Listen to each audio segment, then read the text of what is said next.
Okay, you've definitely seen the logo. You've probably heard the songs on a loop. And you have absolutely seen those giant, perfectly round baby heads. It's Cocomelon, of course. And it feels like it's not just everywhere, it's become this inescapable part of modern childhood. But what's really going on behind the nursery rhymes? Well, that's a story about a global media empire that most of us don't fully grasp. So today, we're gonna break down exactly how this YouTube channel exploded into a multi-billion-dollar juggernaut.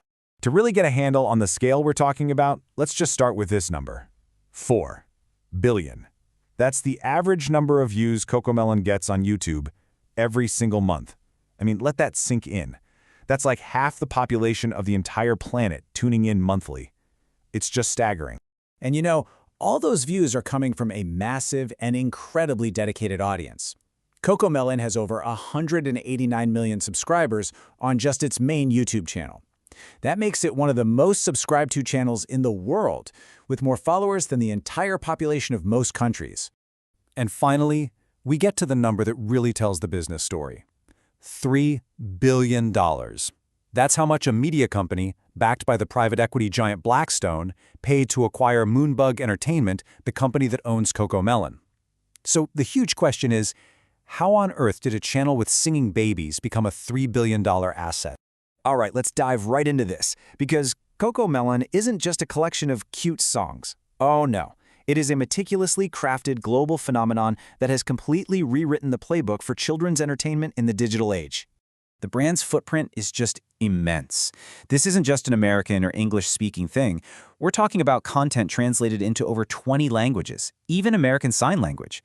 It has a presence in more than 80 countries, which makes it a true global preschool powerhouse. A kid in Brazil can be singing the exact same song as a kid in Japan, all thanks to Cocomelon. So how did they pull this off? Well, this kind of incredible growth was no accident. It was the result of a very specific and, frankly, very effective business strategy that turned YouTube views into a powerful piece of intellectual property, or IP. What's so fascinating is when you look at the timeline. It all started way back in 2006 as a quiet little hobby project called Checkgate. And for more than a decade, it just grew steadily. But the explosive growth really kicked in after the 2018 rebrand to Cocomelon. That led to its acquisition by Moonbug, and then Moonbug's own monster acquisition just a year later. It's really a textbook example of how to scale a digital brand from a side hustle into a massive asset for a top-tier private equity firm. And this right here, this was Moonbug's genius move, the roll-up strategy. See, they didn't build these channels from scratch. They basically went on a shopping spree. They identified these hugely popular but still independent YouTube creators, like Cocomelon and another one you might know, Blippi, and they bought them. Then they used all their corporate muscle to supercharge everything: the production quality, the distribution deals, and of course the merchandise. So the real crucial point here is that they make money from every possible angle. It all starts with the ad revenue from those billions of YouTube views, but honestly, that's just the tip of the iceberg.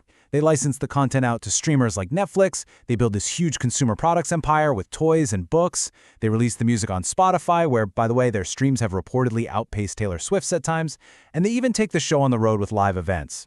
It's this 360-degree business model that turns screen time into a multi-billion-dollar enterprise.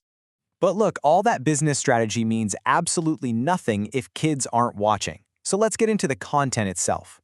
What is the secret sauce that makes these videos so utterly captivating for toddlers? And when you break it down, you see there is a very deliberate formula at play.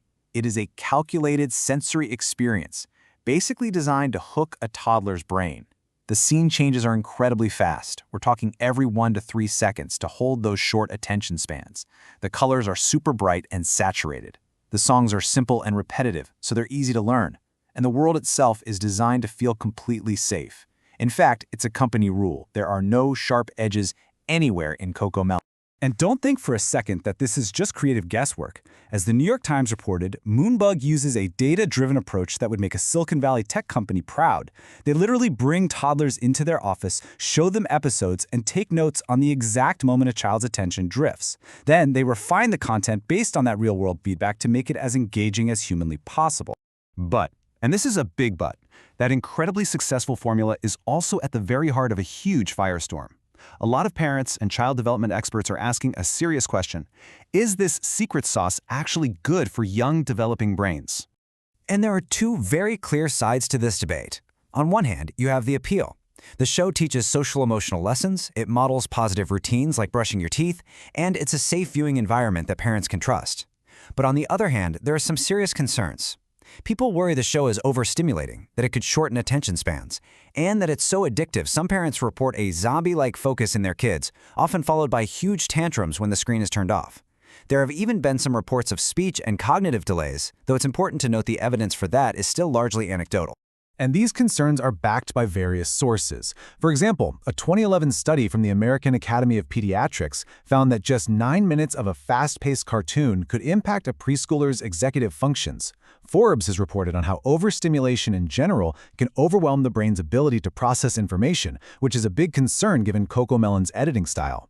And there have been content-based criticisms too. For example, the media site Movie Guide raised concerns over an episode of the spin-off, Cocomelon Lane, that featured a family with 2 fathers.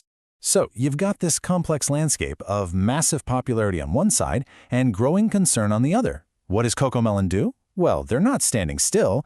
The brand is actively expanding and evolving its empire, and it seems like they're trying to address some of these very issues and really solidify their place in the pantheon of children's entertainment. Their main strategy seems to be diversification. They're launching a ton of spin-offs, a live-action series called The Melon Patch, and get this, even screen-free audio podcasts with the mindfulness app Headspace. Now that move is a really clear attempt to give parents more choices, especially parents who are worried about screen time. And they're thinking even bigger, with a major crossover with Hello Kitty coming and a full-length feature film slated for 2027. This is about creating a Cocomelon for every possible occasion, not just for screen time. And in what is a massive power move, the brand is shifting its streaming home. After years of being one of the top performers on Netflix, Cocomelon is set to move to Disney Plus in 2027. This will place JJ and his friends right alongside Mickey Mouse and Elsa from Frozen. It's a crystal clear signal of the brand's ambition to be seen as a modern classic, a part of the Disney family, and a permanent fixture in the lives of children for generations to come. So, all of this leaves us with the ultimate question. What is the legacy of Cocomelon? Is it just a harmless digital babysitter that grew into a business phenomenon, a sort of modern-day pacifier for a generation of digital natives? Or is its highly optimized, attention-grabbing formula actually creating a new developmental blueprint for an entire generation? For better or for worse? The jury is definitely still out on that one. But one thing is for sure, the Cocomelon empire is really just getting started.